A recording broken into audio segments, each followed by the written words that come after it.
gracious devotees of freedom, I come to you this day at the culmination of an era of service to this nation under God, that I may express my love and my compassion for the service that you have given to your beloved Master El Morya and to this activity, and for the purposes of preserving those principles which have made this nation great.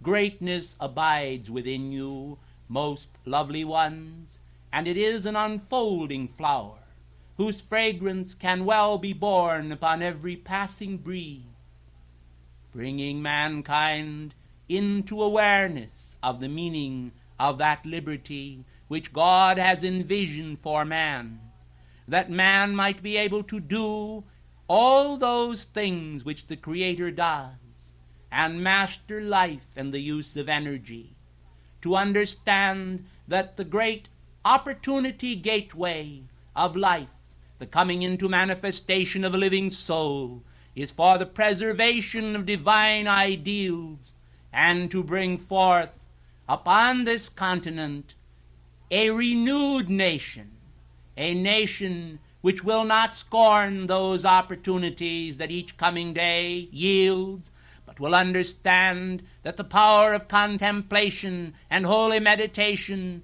will enable men through the process of attunement to realize that God is nigh, not only in spiritual manifestation, but also in a sense of natural manifestation.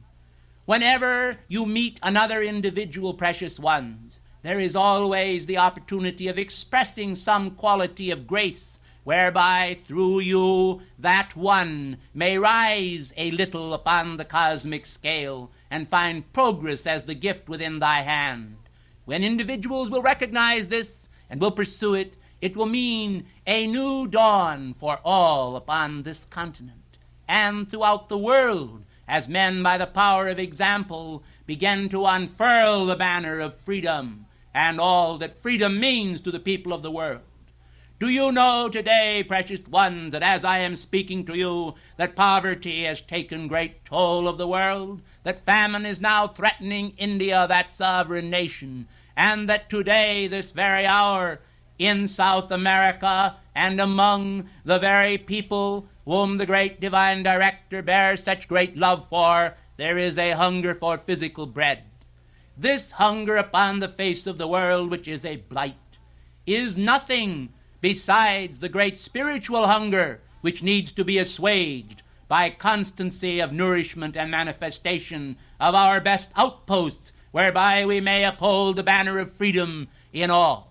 Each one of you then ought to act as representative of the realm of possibility. You ought to act as men and women of honor, to uphold those principles of freedom that have made life happy and lovely. Loveliness and happiness are qualities which the soul seeks. You see it in a waving bed of poppies. You see it in the tenderness of the lilacs in springtime. You feel it in the great peals of the organs within the great cathedrals. You understand it in the buoyant blue of the sky.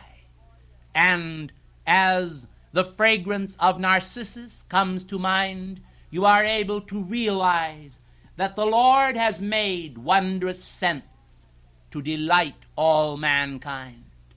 These then capture some small distillation of angelic magnificence. And the concepts of the angels are yielded in the distillation processes whereby the natural flowers of the world do permeate the air nigh them with those fragrances. When the soul of man is permitted to yield its fullness of freedom, each individual, like a flower in the garden of God, extends to the whole air and atmosphere the power of freedom and freedom's ray.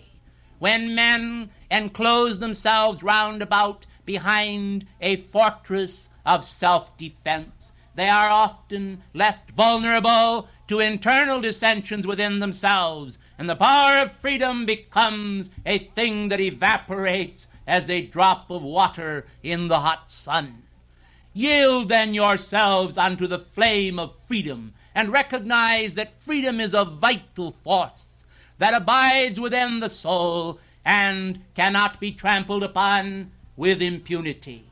As individuals come to honor freedom in a more lovely way, they will realize that every opportunity which comes to them day by day, they are able to honor one or another quality of divine delight, finding their freedom then from all of the world's imprisoned splendor, which oftentimes captures the mind of men by causing them to seek some ephemeral thing. They will recognize that in the yielding of the heart to God, there is a great cosmic pliability where the flame of freedom mounts up and up and up, and as the burning bush of old to the eyes of Moses did stand out as phenomenal, so the power of God flaming through the nervous system of an individual comes into manifestation, a tremor upon the very atmosphere, which causes mankind to feel the great power of the cosmic eraser, whereby the vital transmutative energies of God sweep across the panel of the board and wipe away the old records of imperfection, bringing into manifestation the cosmic flash of pure righteousness, where liberty comes to the heart and delights the mind. You see, precious ones, the great portals of eternity are far more wondrous than those bronze doors which are facing some of your government buildings. The great portals of eternity are wide and large and high, and that which is behind them yields to view that which the eyes of man have never before seen. Such wonders then are brought to view as will cause all to rejoice in that which God has been and is and will be.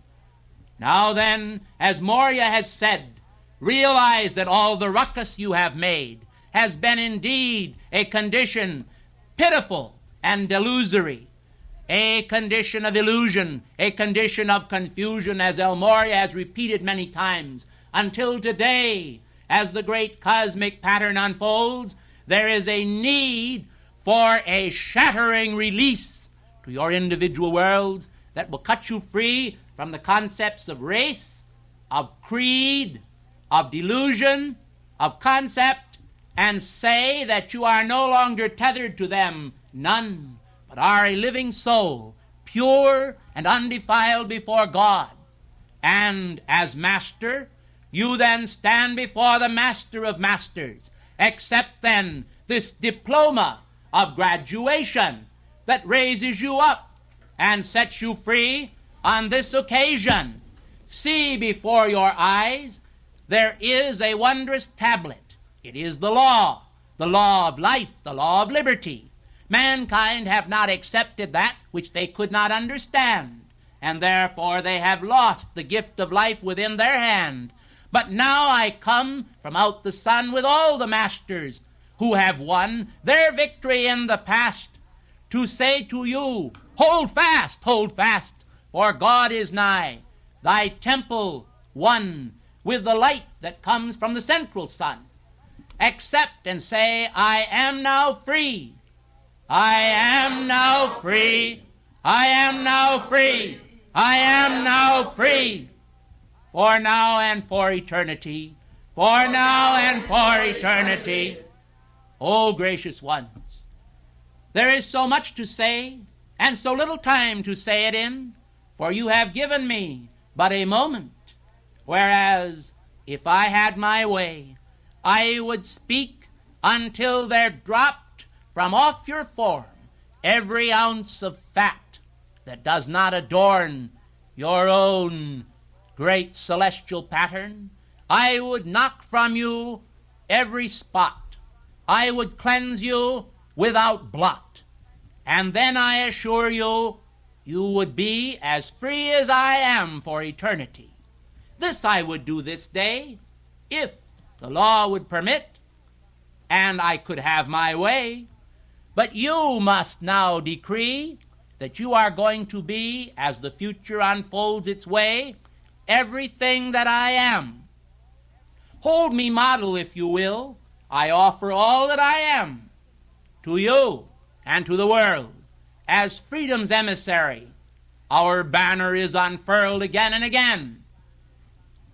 Be men, be men, be men of God, for then I know that the world will feel the thrust for a purpose of El Moriah's heel, to bruise the serpent's head and to raise the Christ image. As Moses of old lifted up the serpent in the wilderness, even so must the Son of Man be lifted up. And the Son of Man is the freedom of man. The Son of Man is the birthright of man. The Son of Man is that inheritance of man which all can have and be. Ladies and gentlemen, perhaps I have lost a bit of my dignity in this display, but I assure you I rejoice to join hands with Moriah and add to his dissertation and fire the thrust of my own sword as your knight commander. Be bold. Go forth. Be bold and force. Be bold, of course, O knights and ladies fair. For right now, where I am, in this spot of space, there is a door of grace that leads to the highest portals, behind which is concealed his face, and grace, and love, and eternal fortitude. Freedom, I salute you. I am freedom for the earth. I thank you, and I bid you good afternoon.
As the chant of the yasna rings in the ears of their devotees, so there comes to my mind visions of the sacred fire angels chanting the holy Aum to the will of God.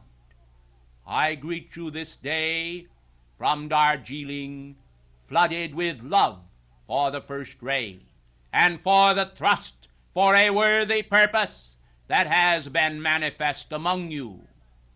Calumny and vilification of the divine ideal can never permanently retain any vestige of ill effects when the divine image is raised on high as an icon of light. Light shall rise above darkness and pervade all. Light shall strengthen the bonds of brotherhood. Light shall perceive light from afar, and union and strength and God's will be enhanced. Visions of loveliness and of perception have flooded the minds of the saints. What of those who would be saints but are bereft of the necessary application? We come this day to once again call to your attention the need for diligence in application.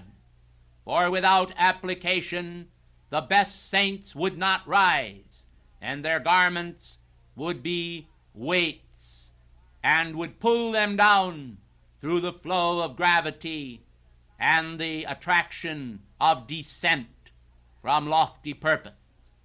We envision then this day a cutting off of the lines that are attached to the weights of the world's thought. We advocate freedom from despair. We advocate freedom from self-purposes that have not become divine, from ideas that are non-illumination, and thus, because they are non-illumination, they are no ideas at all, but they are the concepts of mortality which have not produced in all generations 1 ounce of freedom.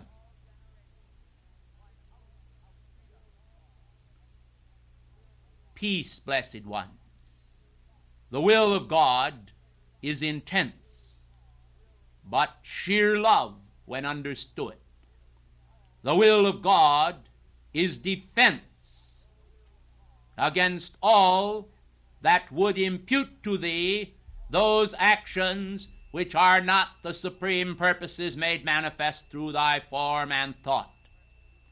Thy thought does indeed affect thy form, and thy form can also affect thy thought, for the convergence of influences is often little understood, and the source of infections is little recognized by those who are thwarted in their every lofty pursuit by the vanities of mortal delusion, which they cling to as though they were passports into the highest realms. When will mankind learn the savage infiltration that they submit to within their own mind as reality, when we know full well that the purity of God would deliver them from these subtle and at times obvious yet always crass interferences with the holy plan?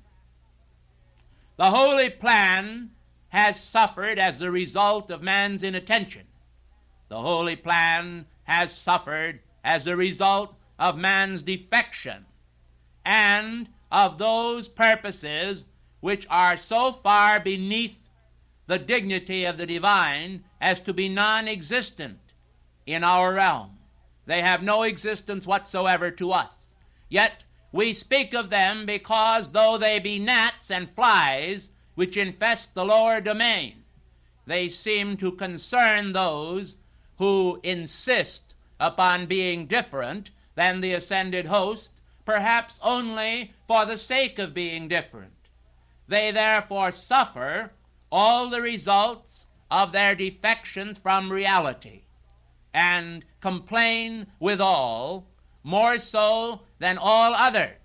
Yet these have had opportunity after opportunity, and have let them pass without recognition of the great strength that comes from the summoning of the holy will to divine order, to the acceptance of the supreme call.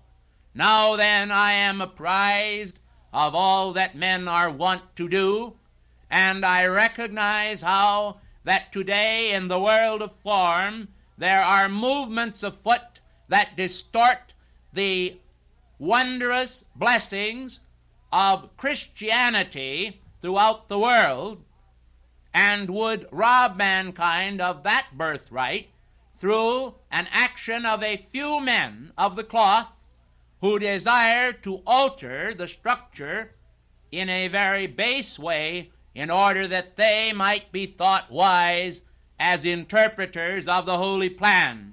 These have actually submitted to the infiltration of jazz music within the sacristy.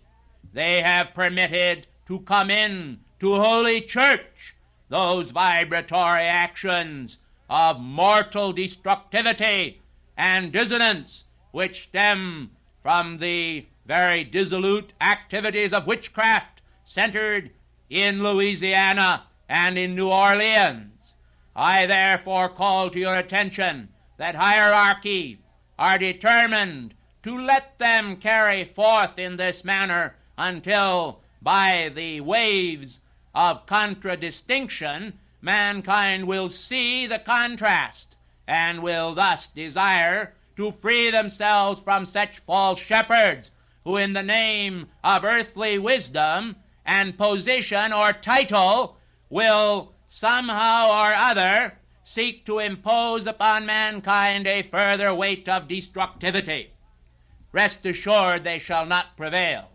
Nevertheless, some have paid them heed, and they have persisted in their own realm in continuing an action which has not brought them nigh the body of Christ, but has brought them nigh the corpse of mortal delusion, which will always strew forth the ravages of death and decay, where resurrection and righteousness and life ought to be honored.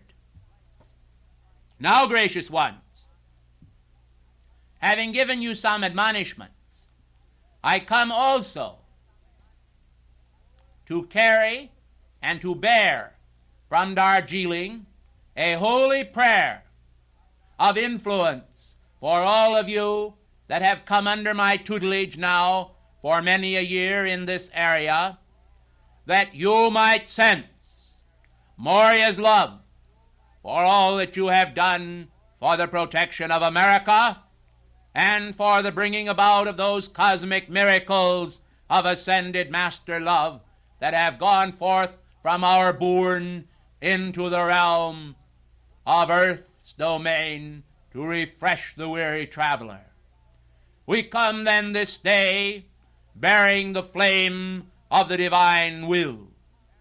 We come to convey, we come to strengthen, we come to bring you the succor of heaven, and to assert it for all time to come. Your nation is our nation, for out of this great calling, the calling of America, has come a fountain of freedom to the world. The pageant of all nations is manifestly blessed by all that liberty which has been cradled among you. The past may be prologue, but the future is yours to carve. And therefore, as we come to you this day, we say, be mindful of the pages of the future. Revel not in past delusion. Be not steeped in that or in delusion. Shun and avoid earthly confusion and the substance that has dried up the bones. Recognize that the life force of Almighty God that beats your heart is to give you freedom now. But you must seize it.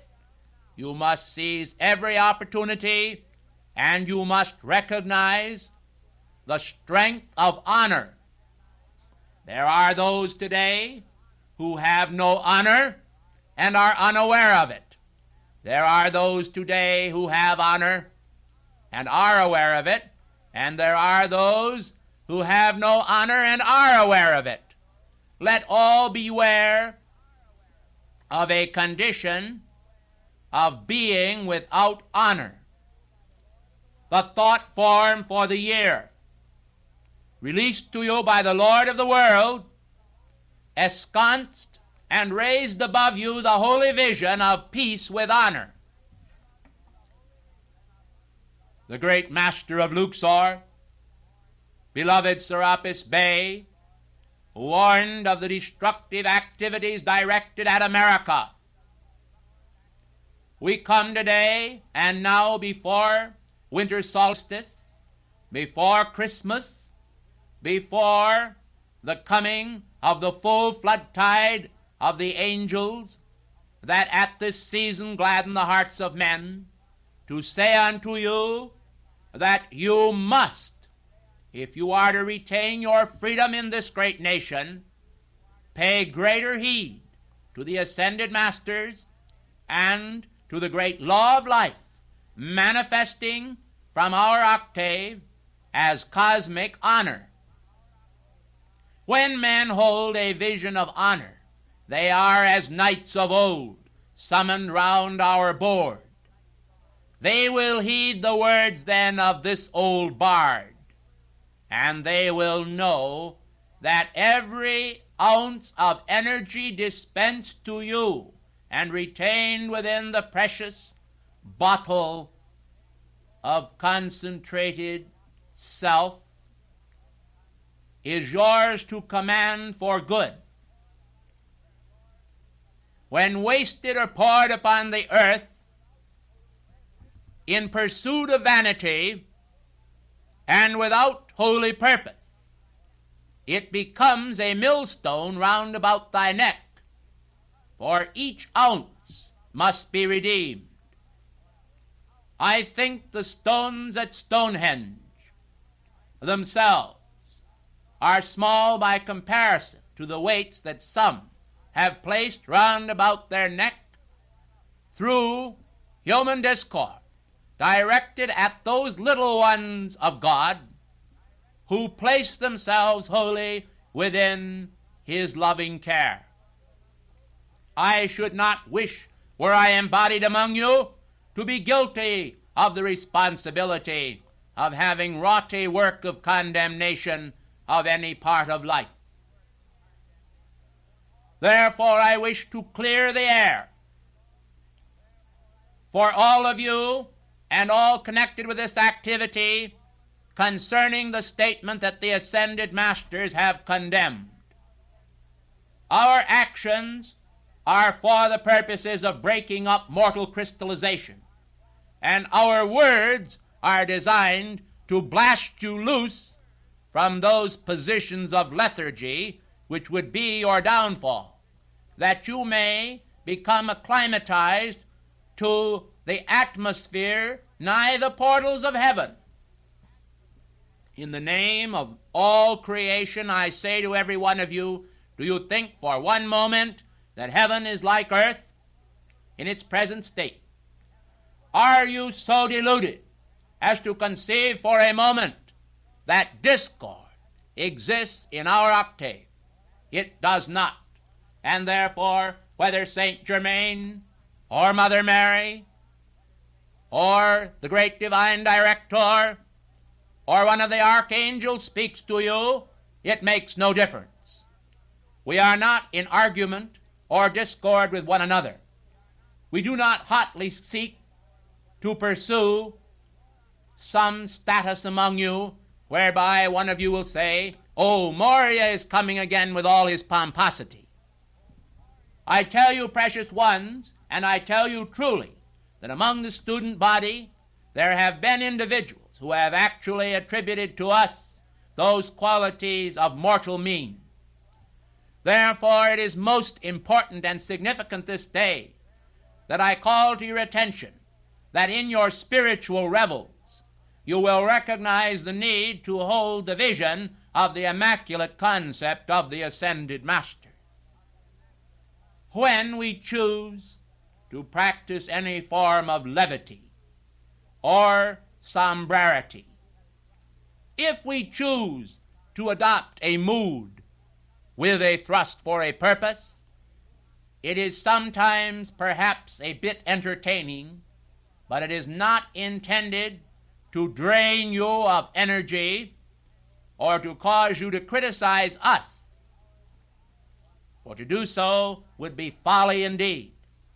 Our entire life's energy, now spent, is being renewed momentarily by the power of God in a thrust for a purpose in His service. How then, gracious ones, can you even imagine that we who have given our all would be denied our all? All that we have given is now ours forever. For although we have given it away, it has been renewed as a fountain of immeasurable strength, a great pillar that comes against the earth and pushes the earth in its round through space into the arms of God. The orbits of the earth, each one, are intended to be the markings of cyclic accomplishment, and each turn of the planet upon its axis is intended to be the turning of the wheel of life one step nearer the manifestation of perfection. The carnal mind, in its intense spirit of delusion, is always ready to impute even to the ascended masters human qualities, as though we ourselves would actually function now in the ascended state as we once did before our ascension. But I wish to deny that we functioned in a human way before our ascension, or in those immediate years before our ascension, and even in embodiments preceding that. Most of us were well upon the trail of light, and were seeking with all of our heart to bring forth the very perfection of Almighty God into outer manifestation. Do you know, precious ones, that an individual once proclaimed in our name that we were temperamental? And there went forth a proclamation in the name of Kuthumi to the effect that he was concerned because he was not invited to sit at a seat placed for other ascended masters in a certain home. I would like to call to your attention that to impute to the ascended masters qualities of imperfection is the same act that men of little faith have imputed unto God. They have imputed unto God human qualities throughout the centuries, and have felt that with the flash of lightning and the roar of thunder, with the quaking of the earth, the wrath of God was manifest. They have not understood that their own energy, flowing forth qualified with human discord, entered into elemental life and was retained there as the cause of great suffering to the elementals, as a groaning that could scarcely be uttered, retained unto the uttermost limits of cosmic mercy, and then released at last as the only means of saving the planet from utter destruction. When mankind understand the cause of calamity, when they understand the causes behind the actions, they will no longer condemn heaven. They will recognize the responsibility is solely affixed upon themselves, upon their errors of thought, and upon the concepts that have been fostered upon them by a recalcitrant priesthood, by high priests of darkness, and by residual forces of negation which remained untransmuted upon the planet in some darkened corner or recess of time or space.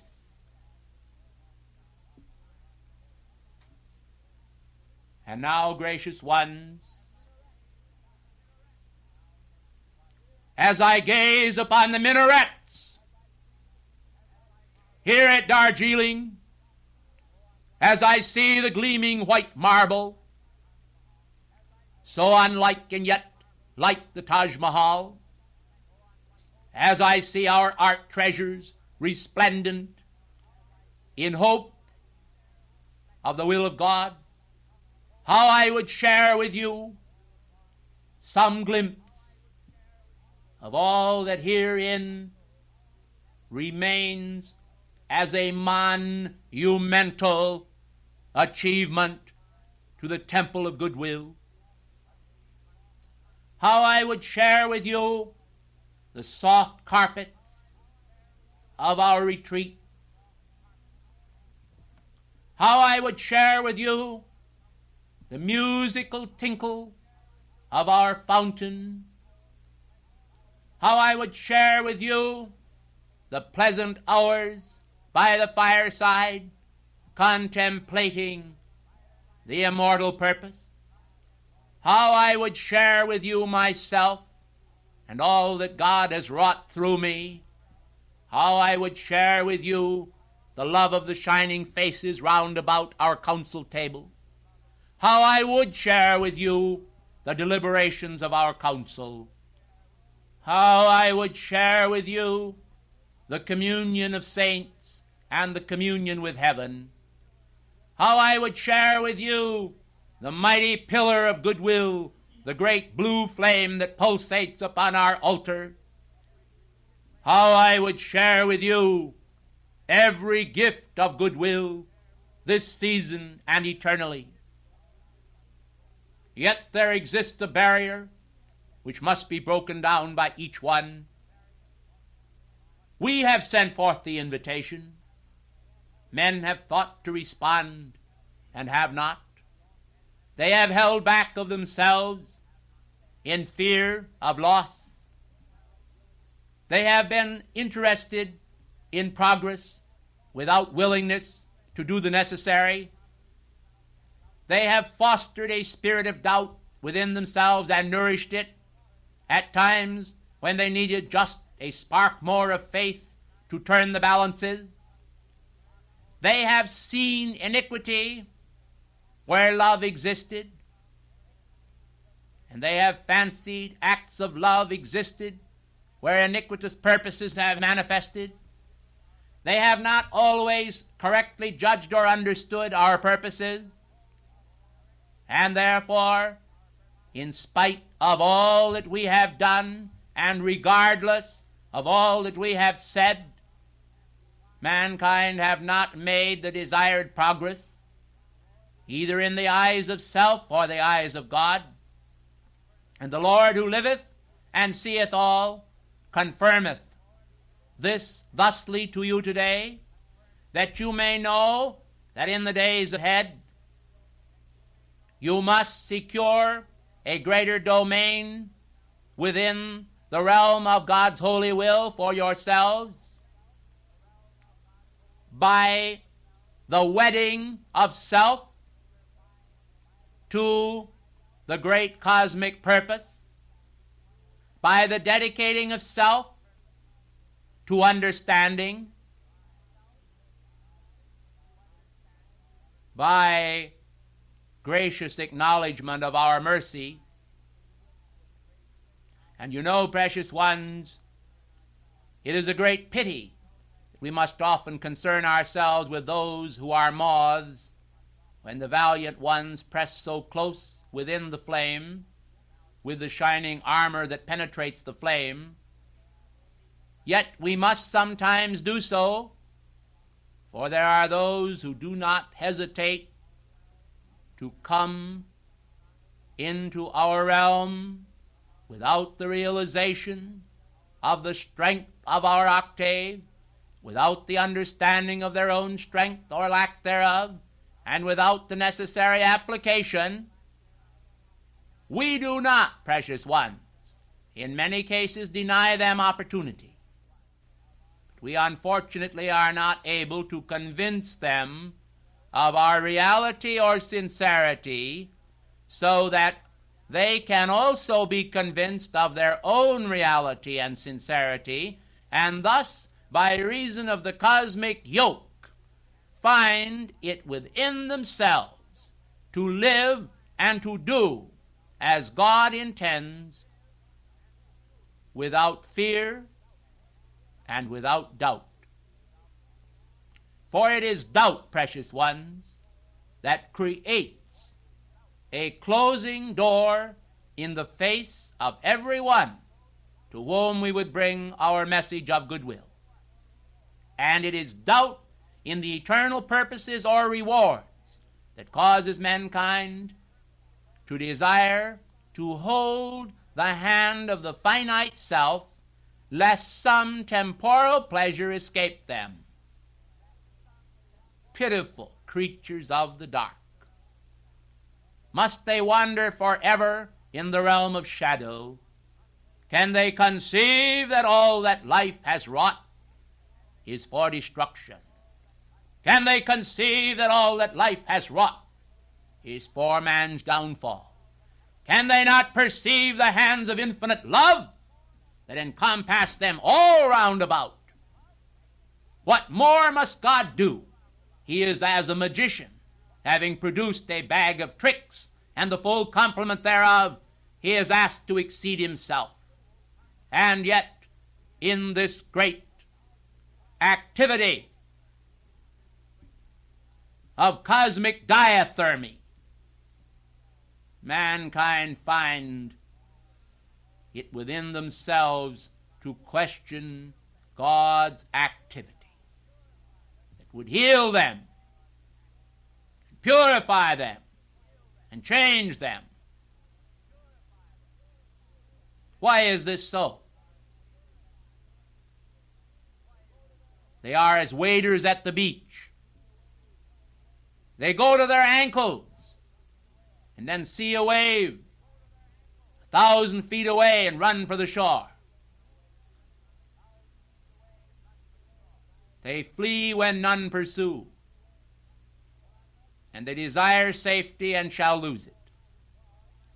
For unless they are willing to plunge into the deep of Almighty God, they can never know the love of His sonship, the love of His oneness, the love of His compassion, not in all eternity.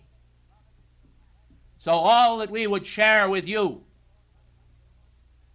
is prevented by human barriers from coming forth into manifestation. One by one, we have removed barriers from the expansion of this activity. And this too should be an act of faith that you have all seen. And you ought to rejoice, one and all, at that which has been done, and continue to make your thrust for a purpose.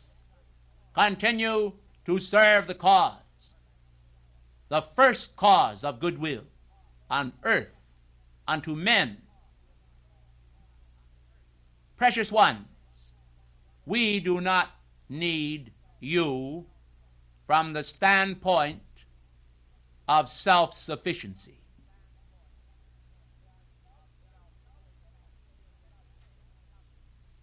We are self-sufficient in the ascended state without you. God needs you in order to spread the message of goodwill and to create matrices of assistance to unascended mankind who have not yet come to an understanding of freedom and the need to pursue it. The hound of heaven, then, pursues mankind through you, and the karmic pattern unfolding upon earth with all of its activity of calamity does at times shake the foundations of man's faith until they become more pliant, more willing to yield, desiring more to unravel the mysteries of life, and thus able to come up a step higher. They are not always content to part with their delusions, however, for with their eyes upon the stairs, they still hold on to the railing below and seem to feel that if they do not, they might have unhappiness as a result. I wish to speak this simply, precious ones, because the simplicity is born of need.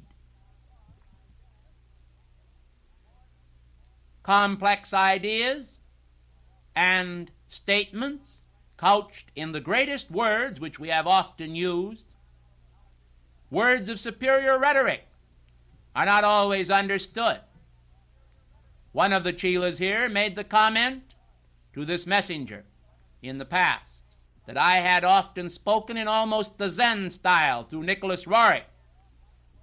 I have spoken thusly also through this messenger. I find it necessary to adopt many styles, in imitation perhaps of the many styles of my auditors, and in order that I may reach through and break up the crystallized patterns of human thought. You have a saying upon earth, the end justifies the means, and it cannot be used by you, for to do so is destructive. But in our octave, the end justifies the means indeed, for all that we would do is benign. We, having clean escaped from among you, cannot become entangled again by your activity, and therefore all that we do is for your admonishment and protection. It is an activity of love, as God himself was wont to do.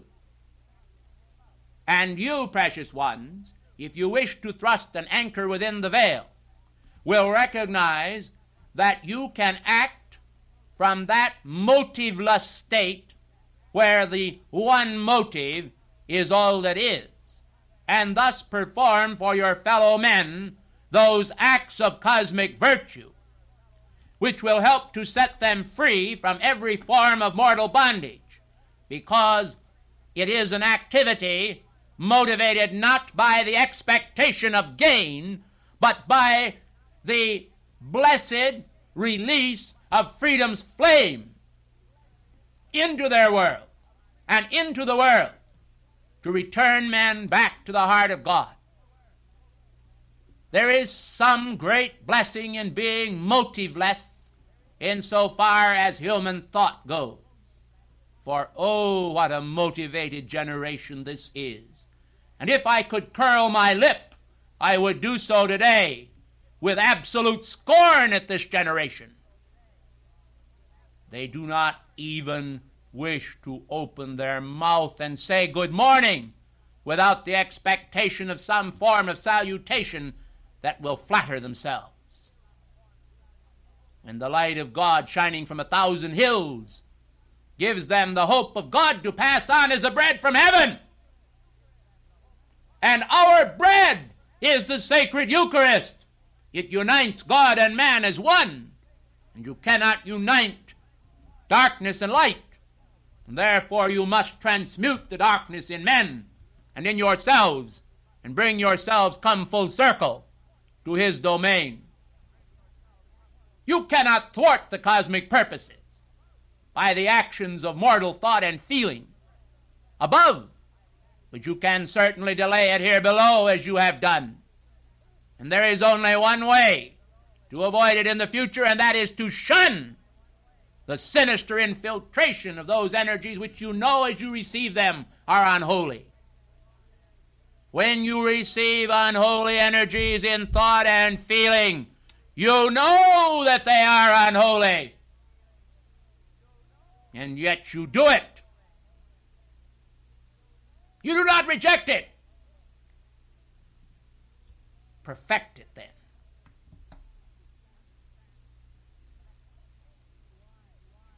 Understand it. Be wise.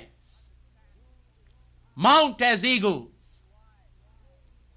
through the skies, blazing symmetry of shining star, the oneness of God that comes from afar, calling to you, awake and view the supreme way of life for the very few. I would enfold the many now and see them take the first ray vow. To do thy will, O God, I come out from the blazing central sun. Magnificent in purity, I am the bond to keep the free forever one with God's own might, to hold the victory for the right. Secure I am in God's domain, forever free from mortal stain. My victory's won by God's own will. I'll hold that torch up on the hill. I'll let it fall nevermore. I am the light to even the score, and see that for the good He's done, our God is honored in the sun. I am God's will, the dawn of right. I am God's will, the strength of might. I am God's will that frees you all. I honor Him. To you I call, O come and let us mold anew a cosmic pathway for the few, and widen then the highway bold, that many may come and accept His mold, the Christ of God, the mighty one, the blazing armor of the sun, the shining strength to make us all His chosen people, now and forever.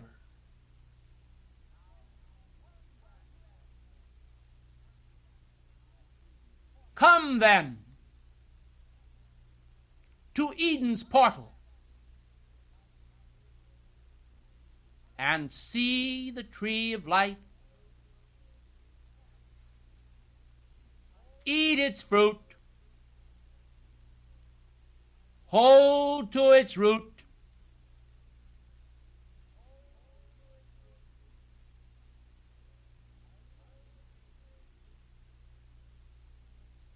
Are you a green shoot?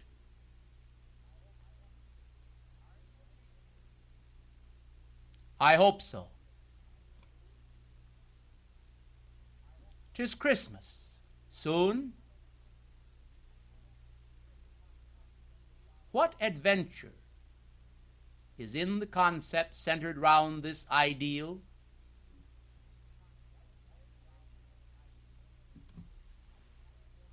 Like a great wheel, the cycles turn,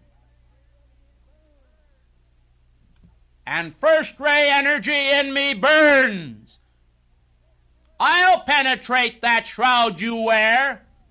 Just keep on coming right where I am, and you will know that Moria knows to strike a blow for God and freedom to the earth. God has spoken in the silent spaces where I speak not, for He is interested in freeing this generation from every blot, for not one jot or tittle of the world's delusion shall pass until they have made right all this confusion en masse. And if you think, perhaps, that I drink of some mortal delusion myself, keep looking at that which comes forth into manifestation in the coming days, and see if you will not feel like changing your ways. I hope you will and think you will. But then, of human life I've had my fill in bygone days, and sometimes said, perhaps the hand of God should snuff it all as a candle out and start anew. You know, precious ones, in a dull moment of poetry, in a past embodiment, I once said they dragged their snout. I think they do. And I think 'tis time to end it. You may not think my message appropriate for the Christmas season in your mortal ways, but if you could see the jar I desire to create for your freedom in higher ways, you would extend hands of gratitude to me, and I would give them all to thee, O God, for this generation deserves to be free. I have made a thrust for a purpose. This entire activity here, centered round about our government, dear, O America, St. Germain's prize, must go on into the skies and rise and rise and rise until its children, cultures, all become the radiant splendor for which we call. It must, it shall, it will be done. It is His will for each one. And ye are few that hear me now, but all the earth shall one day vow to God to serve the way I do, for ere they find their freedom's hue, they must bow the knee to Christ above and serve the cause of holy love.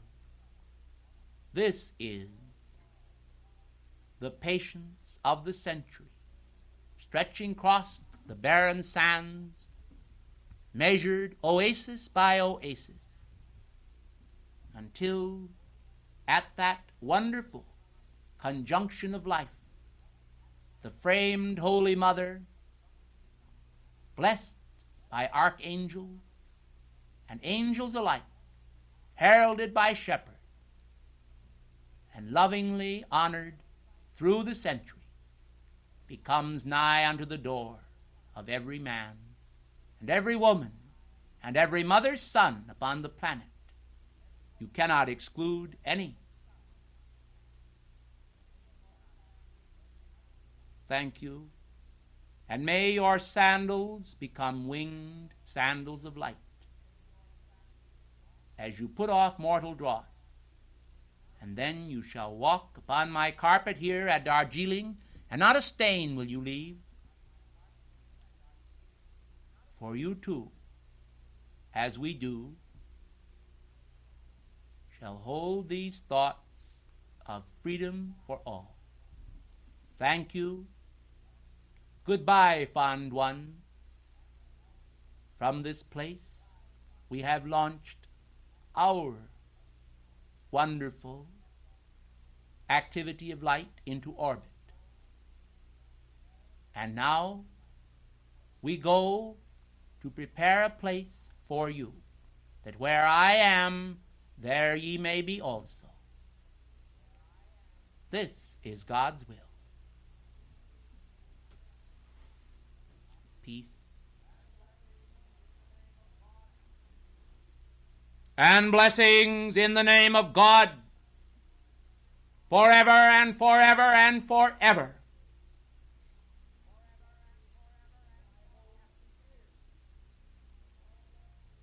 May I hold you dear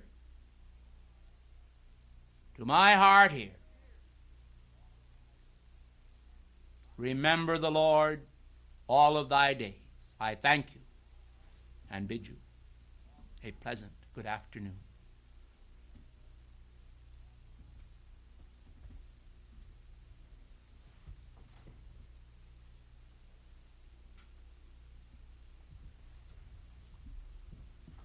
We are grateful for the words of our beloved Master Moria, which he has spoken in his final address to the Washington group.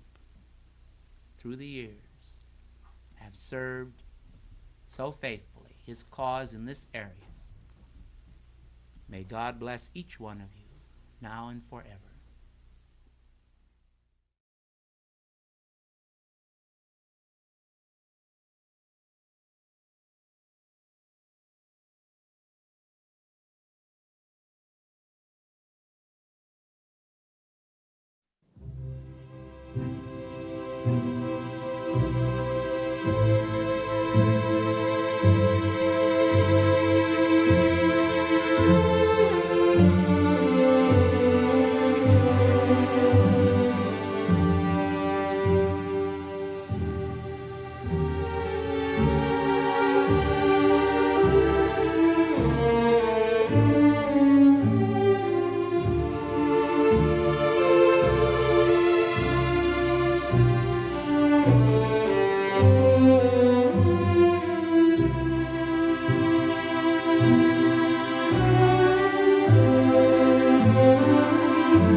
Hail to thee, sweet brothers of light.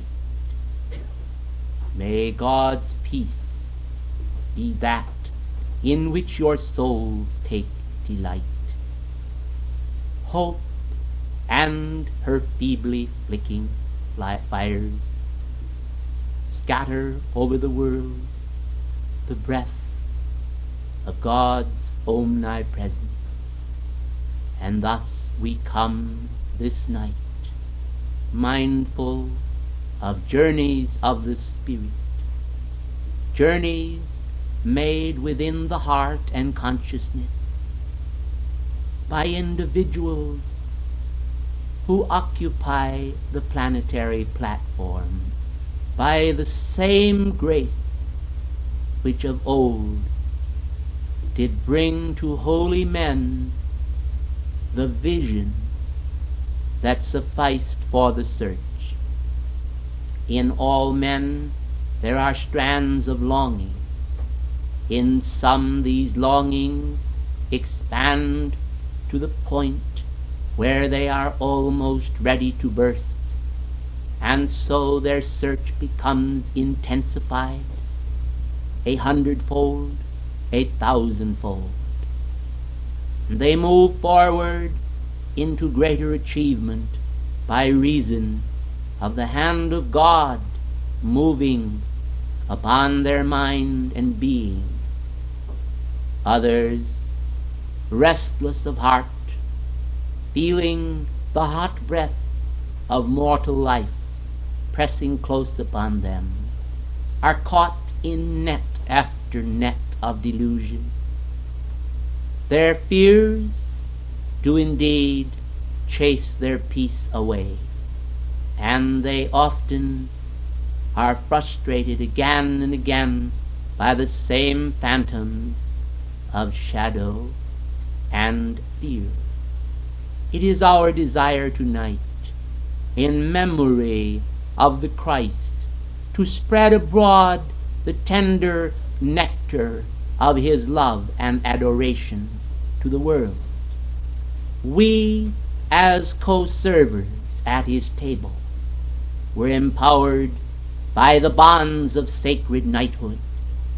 To us was given the desire and power to chase the Mayic gloom and the weavings of delusion, to tenderly upraise the hearts of hope, that men might once again catch that vision and retain it as a lodestone, as a magnet of the spirit, as a star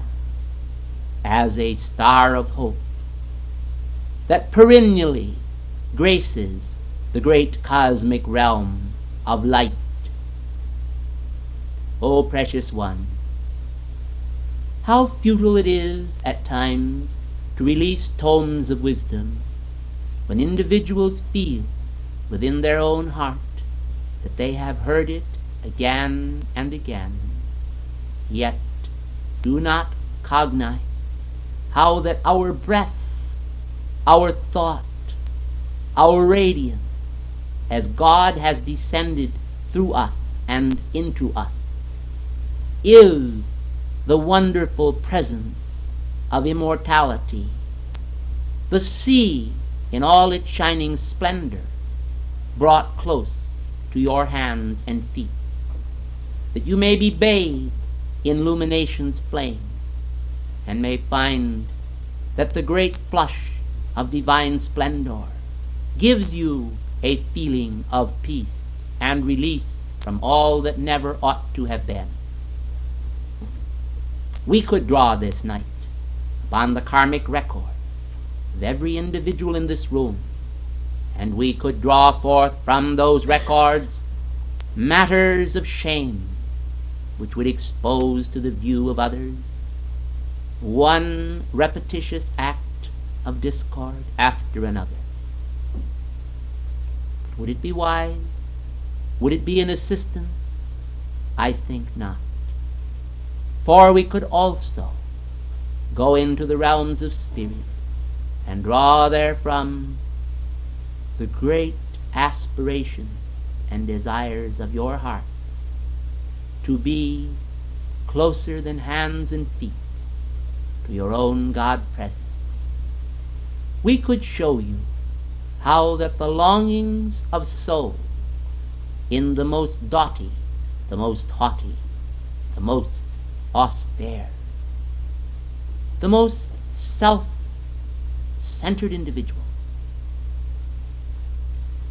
are all brought down into obedience to the will of God when the soul is chastened enough by the abrasiveness of the world. Unfortunately, most gracious one, men are often very self-sufficient, and in their self-sufficiency they find a measure of sustenance until the hour of testing. Then at that moment, when their energies are called in question before the lords of karma, when the great books are opened, and the record of each life stream is clearly revealed unto themselves, they see that what I have written is very important indeed. And the careless moments that have woven substance of blot are then recalled with regret, and the desire mounts to make right every stain upon the book of life. It is easy, precious ones, in an unguarded moment, to cause distress to another with a sense of justification, whereby men are made to feel that because of the act of another, they are perfectly correct in their own act. This is not the way of the Christ, and yet it is often apparent among those who profess to embrace his creed and be followers of him.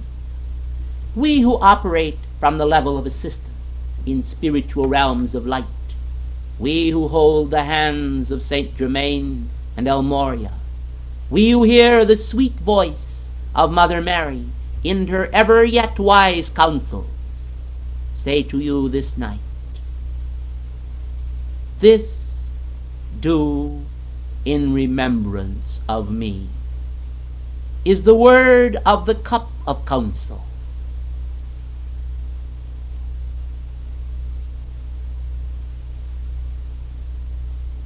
Blessed are they who walk not in the counsel of the ungodly, or sit in the seat of sinners, or stand in the place of the scornful. O gracious ones, these words and their concepts are of value.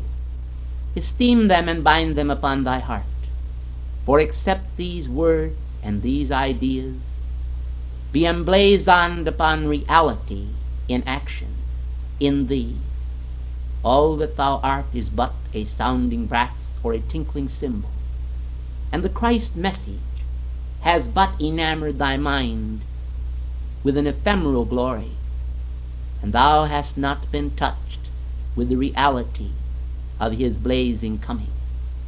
For when he came, it was a tenderness that descended, the caress of God upon the soul of the world. It was his desire to fashion a new world, the carpenter of Nazareth, to build out of living flame and the substance thereof reality in the souls of men, in all who were yet to come, dimly perceived as through a mist. God held hopes for all. And those youth today who occupy the planetary platform, who draw the breath of life, who take energy so lightly into their nostrils to course through their veins and nervous system, let them beware of the ritual of ignorance. Let them recognize that it is not in the mere physical learning and mastery of fact that men and women are able to hold their heads up with dignity, but that it is in the tenderness of spiritual understanding behind the facade and screen of education that men and women are raised as Christed beings into their own immortal loveliness. The world and all that the world contains could not buy one moment of eternal beauty as it pours from the hand of God. The strands of his love are like jewels, precious sacred fire jewels, immortals, telling of the deathless nature of God.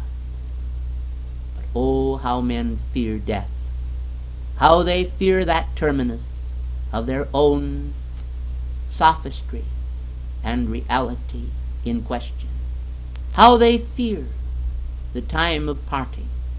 Yet that is in reality the breaking in many cases of a mold of deep decay where little progress has been made, and then there is fashioned anew opportunity in hope, in compassion, in love, as God springs forth his opportunity individually to all, dispensing in time and in space the byways of immortal life, the highways of possibility.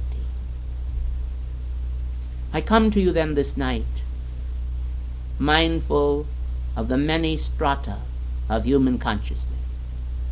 It is not easy, precious ones, even for an ascended being, to be able to draw forth from the balm treasure of his heart all of the Christ longings which he desires to impart, that he may reach all with that balm, that the fragrance of the myrrh and the holiness of the gold and the frankincense may be utilized in our offering as of old to the great light star of the Christ.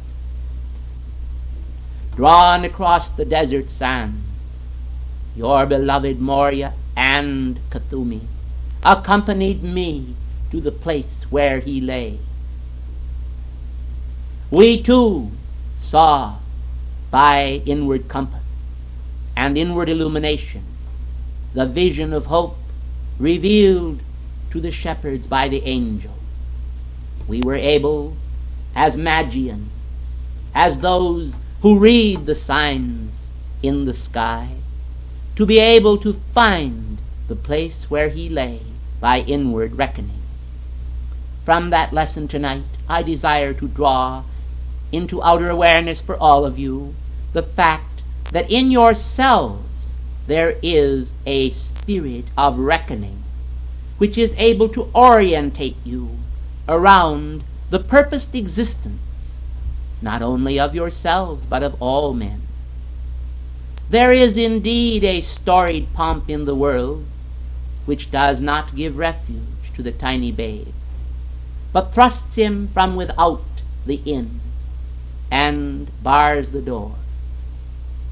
He must then come to birth in the stables of life, in the humble places and in the hearts of the lowly. He must come then into fullness of grace as the carpenter who fashions a new order of things to be. This carpenter of Nazareth, this spirit of pure radiance from on high, is alive today and is alive evermore. He came then and he comes now. We retain in our hearts yet ascended a vision of his loveliness. And this is no petty bauble. It is no mere trinket to be dangled from our necks, but it is a treasure to be retained forever in our hearts. We would not relinquish the right to that memory for all of the treasures of the world and all of its wisdom. For there is a great beauty in simplicity, which they who bear the need for sophistry will often not recognize, and in their desire for exactness they will turn from the Lord's side and the tabernacle of his witness. The Lord speaks to the humble and the simple words of beauty and compassion. He draws out upon the mountaintops the light of his presence. Those who, by reason of the enclosures of habit patterns viewed to them by others, are unable to understand the glimpse of his beauty or to evoke it, are more to be pitied than censured. They will all come a-hungered one day to the place where the vacancy, the vacuum, the relentless nothingness that is to be found in life without him is no longer tolerable to their souls, and the longings that shall cry out from within them will give birth to a deathless God. In their own templed being the bells will ring and peal out with joy, for there is more joy in heaven over one who returns to the fold of love than you even can dream of. God's will for you is sweet and pure. God's will for you is love secure. God's will is goodwill, making pure all life and endless faith to come. God's joy does flourish with the rising sun, as hope and faith and charity break their bread for all to see,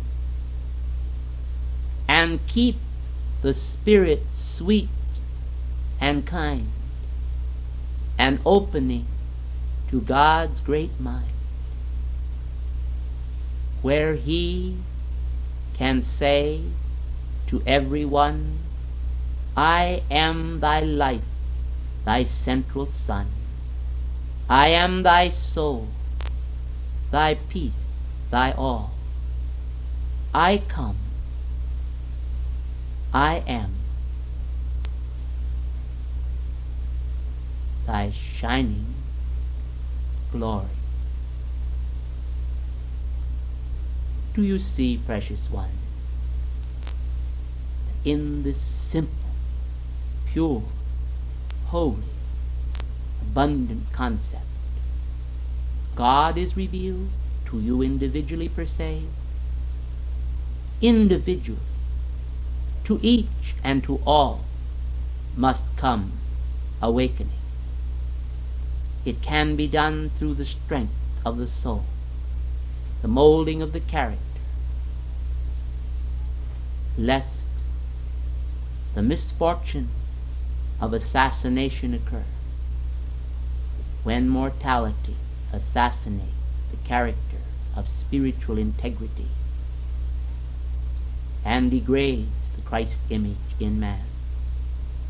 Rather, let us lift up the Christ image in man.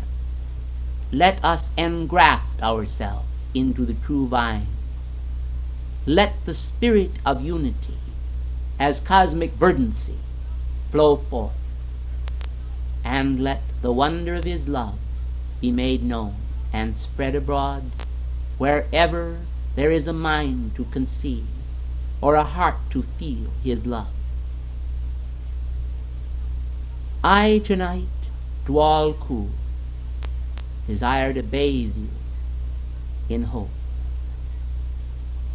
not by a flurry of mighty words or descriptions of cosmic places to fascinate your mind, which I could well do, but by the revelation of simplicity. I would strip you of delusion. Thus shall you avoid great confusion, and finding peace in simple ways, learn to love God all thy days, and shatter human thought with praise, for God has won his victory to raise and raise and raise the world and every child of light, a victor in the darkest night, where Christ is born and life is formed anew, anew, anew. Ladies and gentlemen, I take my leave of you now for reasons known to some of you, but my compassion shall flow out unto you throughout this night, and if you will attune with me, I will help you to feel some of the thoughts that were ours in the moment before our eyes beheld his face. I thank you, and I bid you a pleasant good evening.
unto you, I have stood on Horeb's mount.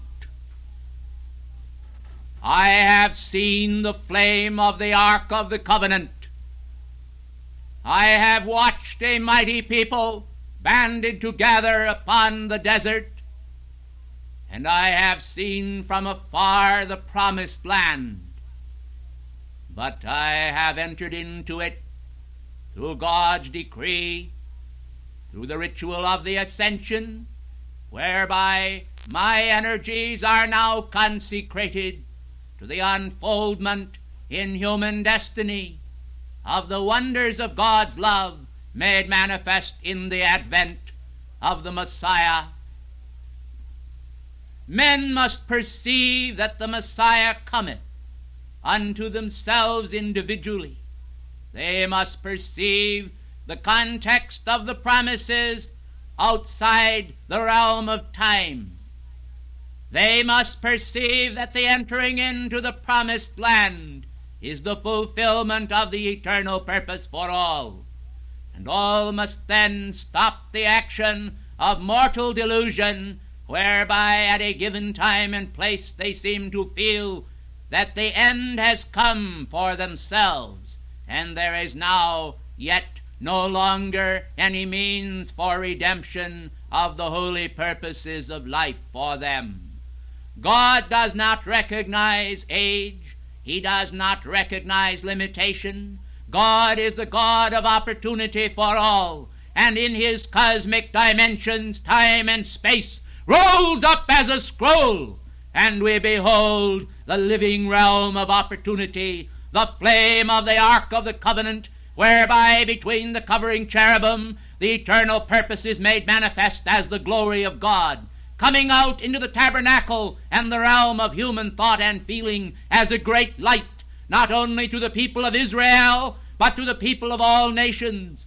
For the light has shone in the darkness, and the darkness has not comprehended it. The purposes of God are not yet disclosed to man, for he has sought to pursue the pathway that leads to the elevation of his mortal self, and cosmic purposes are not yet known or recognized. The masses go as in days of old, indeed to recognize and to worship the golden calf of materiality, the concepts of humankind, and they are thus released from the pursuit of their higher destiny. I come then this day to quicken the impulse in man of the pursuit of his immortal vestments, the honor of cosmic purpose, and for the salvation of man. We are all together functioning in the cosmic dimension here and now. We are not separated by locale. We are not separated by reason of advancement or lack. We are one in the unified purposes of the cosmic plan, and all that which has been, and that which is, and that which shall be is the fulfilling of the divine plan, and no other power can we give unto cosmic purpose except the intention of Almighty God, which shall fulfill itself regardless of human misuse of free will. Do you know what it means to descend with the glory of God upon your face? So much so that necessity produces a veil, lest the people themselves be startled into almost illness by the glory of God, in contradiction to their own ephemeral and passing glory. Do you know what it means to come down full of hope, having communed with the eternal covenant, and then find a people dancing and singing to the Moloch of human greed?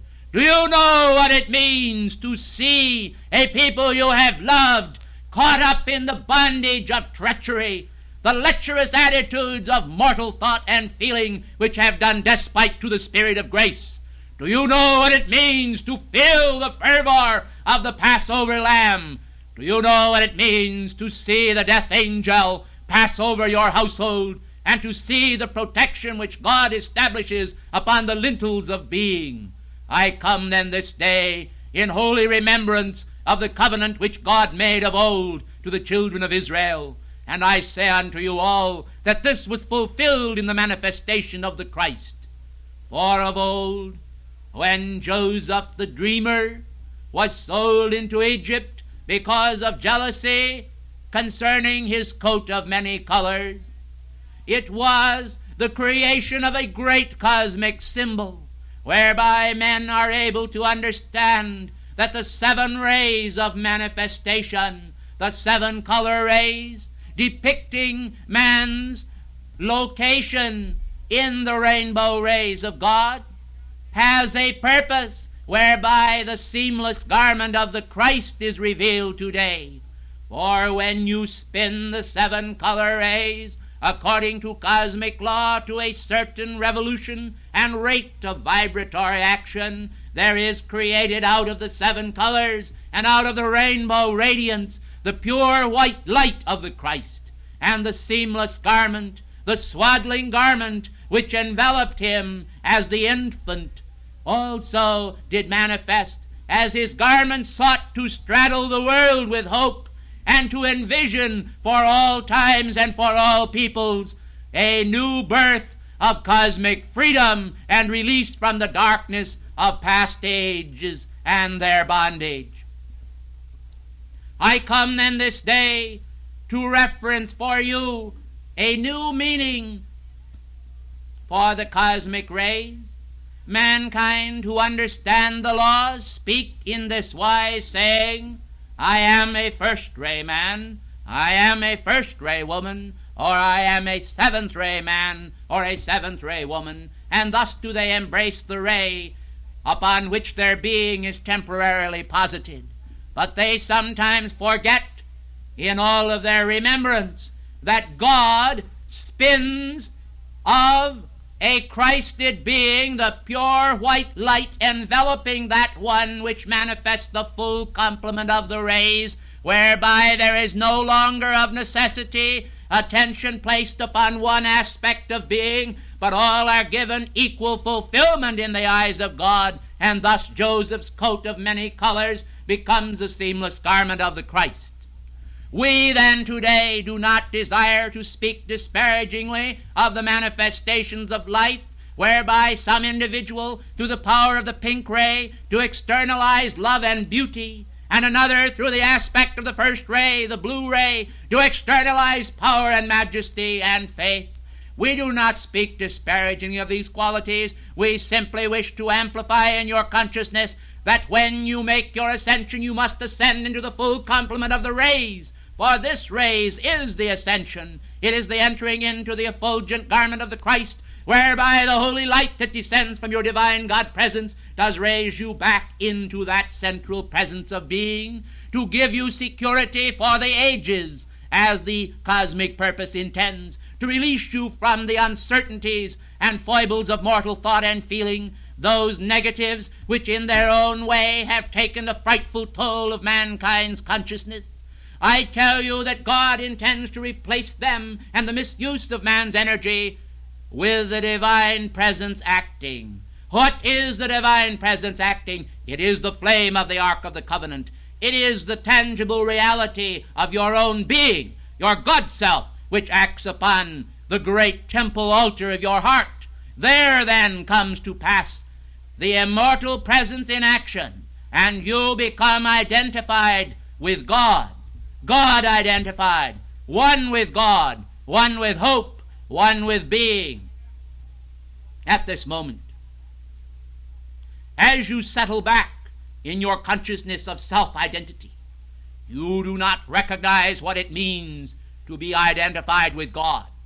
You do not recognize what it means to be free from that to which you have paid allegiance through the ages, which you call yourself, which is not yourself, which is but that which is visited by the death angel. For all that is built by man, which is not the flame of his will, all that which is built by man, which is not the flame of his light, all that which is built by man, which is not the pathway of right, this must come to naught and be consumed ere man can enter his consciousness. They cannot bring their deceit. They cannot bring their discord. They cannot bring their defeat. They cannot bring aught else but concord with his purpose. And thus the sooner that they shed those lesser purposes and let them die, the sooner the holy purposes from on high can manifest their intent and defy the human bent, the insecurity, the discord, the weakness, the foolishness of men, which will come to naught and end, writing with pen the words, "Finis, it is done." Have done with it then, and be secure, as Saint Germain has said, in the majesty of thy true worth, thy true identity. And thus shall God in thee wrought wonders fitting to the mind of the soul to behold, and you shall journey out of Egypt, out of the land of bondage. You shall journey across the wilderness, yea, as Christ himself did suffer and was tempted 40 days and 40 nights, as the children of Israel did wander 40 years in the wilderness, so will you in one full night come to the dawn of your righteousness through realization, and you will encompass that accomplishment of the 40 days and 40 nights in one, because we have made a unified action today, whereby a mighty assistance can be poured out upon those who will accept in faith the cosmic word, and as that word goes forth, recognize that that which God hath wrought can be done today in an easier manner than the past. For contributing to this perfection and this easier path is the great glory and direction of all of the saints of all ages who have pledged allegiance to the light and won their victory for the right. I thank you. Won't you please be seated? We come now to a place then in time and space where we must recognize the peril of the age.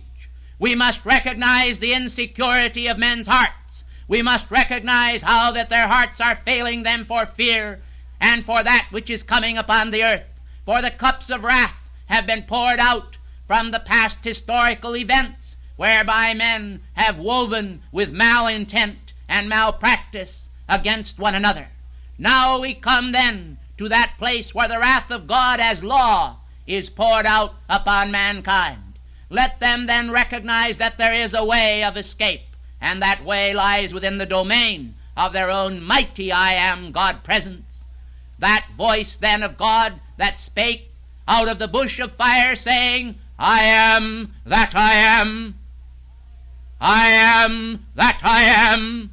I am that I am, is today uttering the great fiats of being by the power of a 3 times 3 within the holy tabernacle of man's own witness, whereby he is able to witness within himself the great purity of life, and to rise out of all strife. The strife is o'er. The victory is won when men surrender sweetly to the God that is born as a luminous sun of splendor within their consciousness.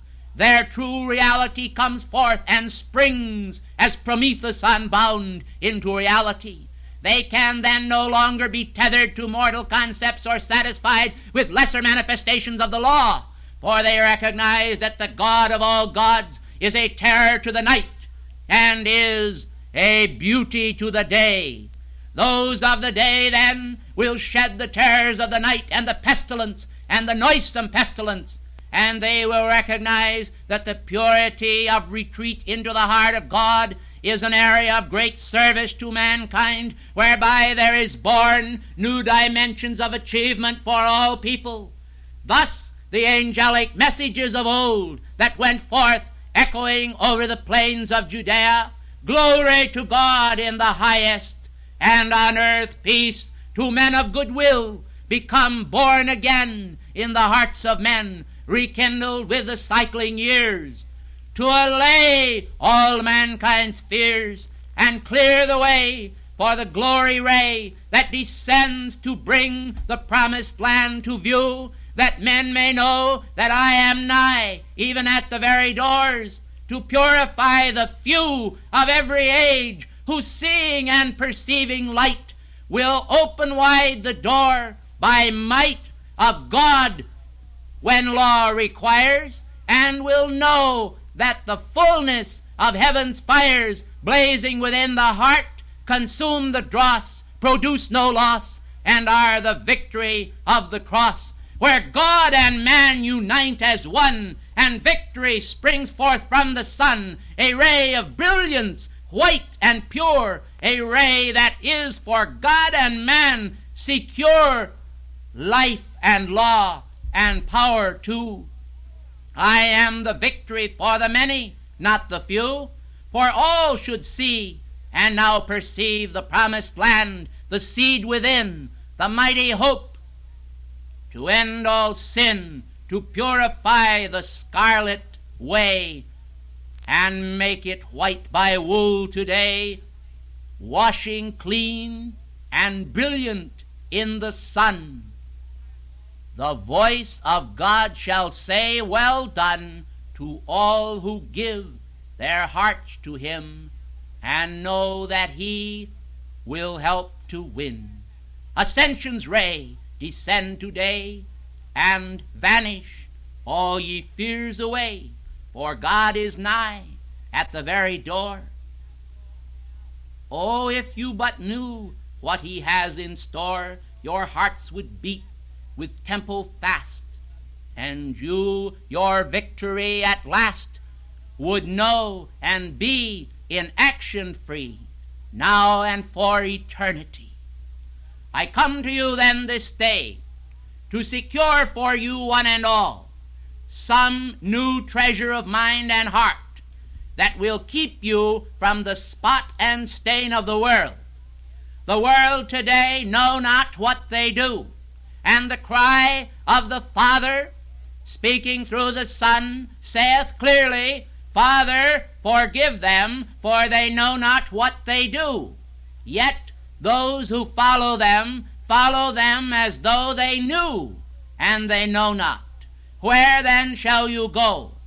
To whom shall we go? For thou hast the words of eternal life.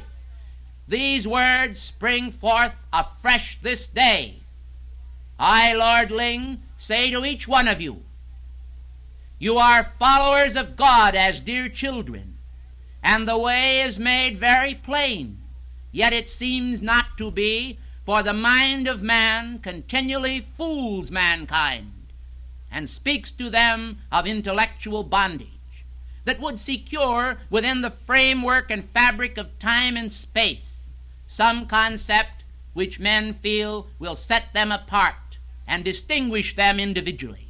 God is not concerned with this, for the individuality that he would bestow is the fulfillment of a promise, and therefore it is the intent of God to give to each one the fullness of himself, that they might lack nothing, but have all things, yet their individuality is attained and maintained intact, and there is no intent in the Father's heart to destroy being, but only to destroy the unfortunate creation of human intellectualism, the unfortunate creation of the human ego, the unfortunate creation of that which is not.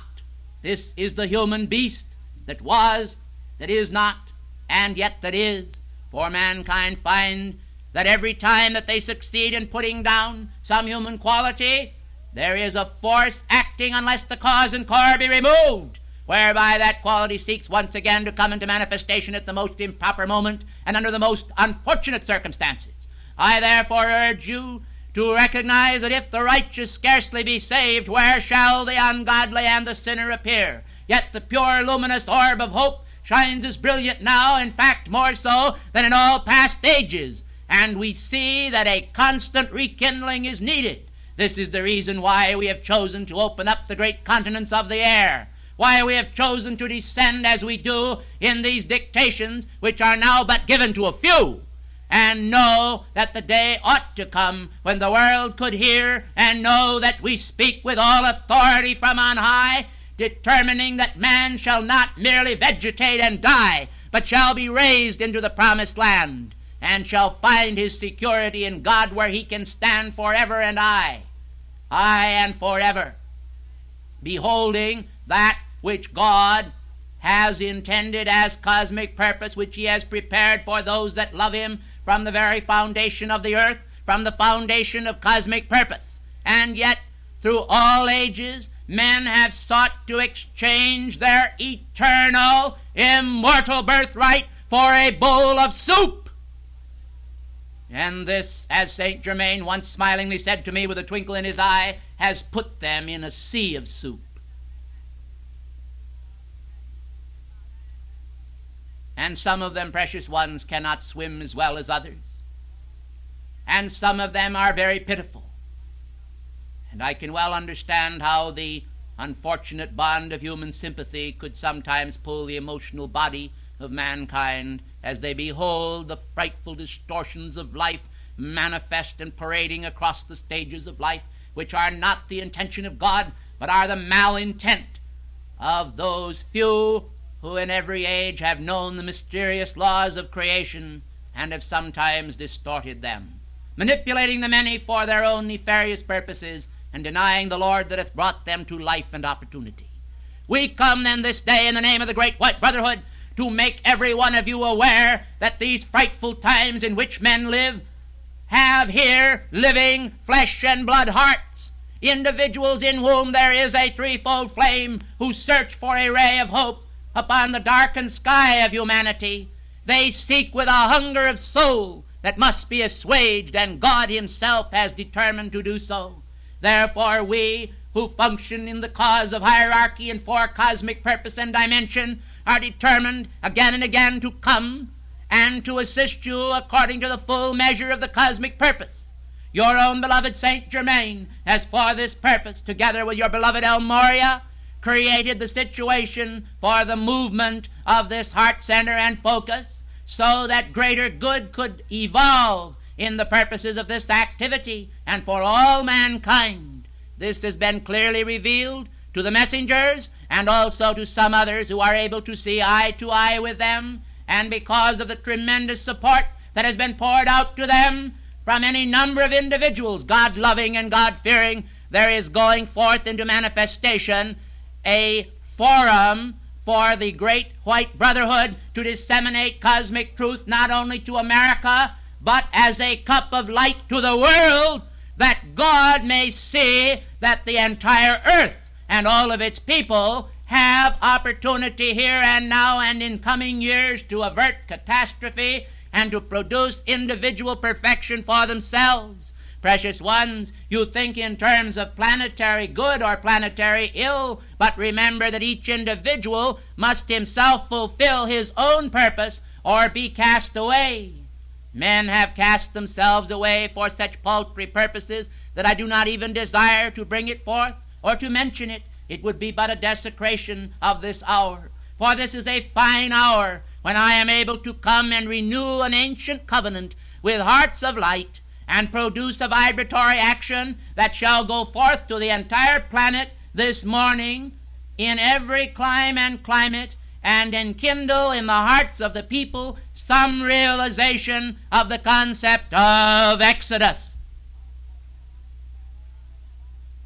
Out of Egypt have I called my son. Out of the depths I have spoken. Out of the depths of my feeling have I called. God has spoken through my lips. I am come that the abundant life might be maintained. I am come that the abundant life might be attained. I am come for security and hope. I am come for purity and love. I am come to bring the eternal commandments from above. I am come to let you know that all is fulfilled in love. I am come to let you know that that which is above must descend here below and manifest and show security in drama-free, security of life to be, perfection won from out the sun, and made a matchless splendor for every one. O gracious ones, the commandments of God are, go free and do not mar. Men mar themselves, they mar their own souls, they mar their brothers, they cast stones of stumbling in their pathway, they do despite to the Spirit of grace. The same perversions that existed of old in Egypt, the flesh pots of Egypt, are amplified today, and the same perversions are found everywhere. The darkness and the despair that has wrought travail in every age is still present with men, and they do not recognize it. Dens of iniquity and vice flourish where temples of light ought to stand. And men go on hoping, and yet their hope is not dead, and yet to make it live, you must put your shoulder to the wheel of life and turn, that awful turning may spell an end to Babylonian enterprise, and bring here down below, as of old in South America, a new civilization to arise, a civilization that is like the luminous presence of the Christ from above, descending once again, coming into manifestation in the many, not the few, and building temples of majesty, to beauty, to love, to harmony, to radiance, to use life's purposes as God intended. And now I would like to say something to you that I feel to be most precious. Oh, gracious ones, ladies and gentlemen, and friends of Saint Germain, do you know that there is a false concept in the world whereby men seem to think that the other world is somewhat different than the world in which you live? They seem to think that form and all that form is does not exist there, and that being does not exist there, as though it were entirely different. I would like to tell you, precious ones, that you could take the substance of this world and your own body temples and mold them by the power of the spiritual law until they reflected such celestial beauty as the angels know. Do you think for one moment that the search for beauty in the world today by the women of the world is not a hidden hunger in their heart for the recovery of the lost art of spiritual manifestation, whereby the plastic substance of the very flesh itself could respond to outpicture the face of an angel in human form? I tell you that the beauty of civilizations of the past, the beauty of the women of the past and of the men, the nobility that was stamped upon their features, is a lost art. Yet there are earmarks of this in some who for certain cosmic reasons have preserved some elements of it or recovered some element of it. But, precious ones, unfortunately, often, sometimes it is but the ancient husks that remain, the residue of substance after the light had flown and after they had trampled upon the robes of their own divinity. Now you see, precious ones, how the goddess of light came forth long ago and manifested in South America. You understand how that South America has been a great focus of light in the past and will be again. You must understand, then, that illumination is flashing forth from Lake Titicaca to change the world, to produce perfection in the consciousness through the intelligence ray, amplified by the full power of the first ray and amplified by the full power of the ray of divine love that properly loves itself, that loves its God, that loves its fellow men, that seeks not to be a sounding brass or a tinkling cymbal, is the fulfillment of that eternal purpose that makes mankind willing to undergo any change, suffer any adversity, be afflicted, and mourn if necessary, but to continue across the sands of life the mighty trek that leads to release and freedom, accepting graciously those oases which the law provides, but knowing that the promised land is behind the burning sand, and light will produce the promised land, and the great temples and minarets of purity shall rise upon the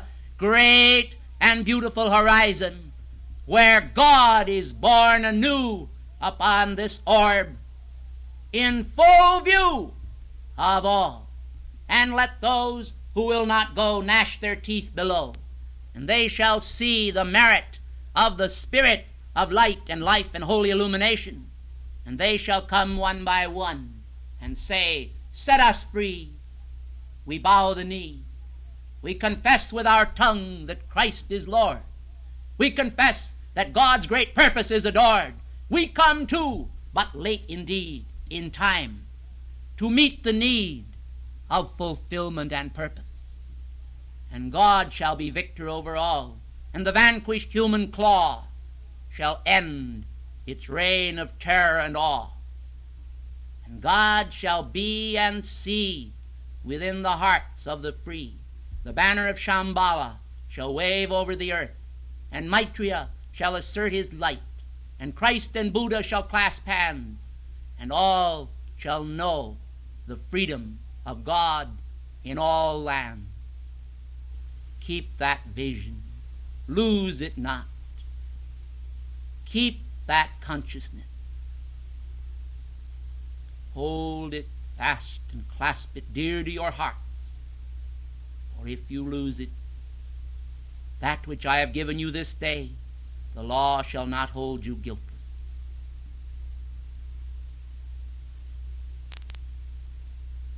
I spoke for him.